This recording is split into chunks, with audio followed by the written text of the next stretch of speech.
Hello mga katsararet! Kasama ko ngayon ang aking mga pamangkin sa pagpunta dito sa Cafe Galilea. Medyo napalayo kami ng kapihan kasi kailangan mag-relax ni Sir Elms kasi may pasok na naman. Chararet!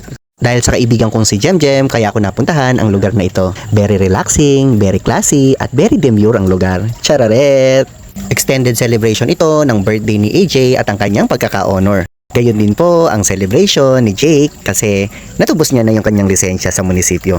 Chararet! Kidding aside, congratulations sa aking kapatid na si Dico Julius kasi Employee of the Year siya. Kaya masasama na si Jewel sa susunod naming pagkain sa labas. Umorder kami mga katsararet ng nachos na may sisig flavor na may cheesy toppings. Umorder din kami ng messy fries at ng pizza. Mga katsararet, ayan, hahatiin po natin ang pizza equally sa aming apat. At first I was afraid to eat a pizza pie.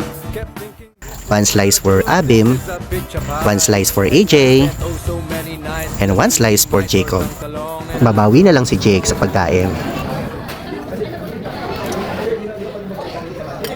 Sarap ng no helmet.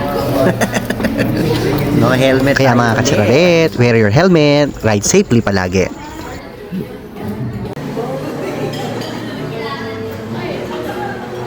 Salamat po mga katsararet sa nanlibre sa akin para kumain dito sa labas. Thank you. Mwah. Hanggang sa muli naming pagbablog. Thank you sa pag-follow at panonood mga katsararet.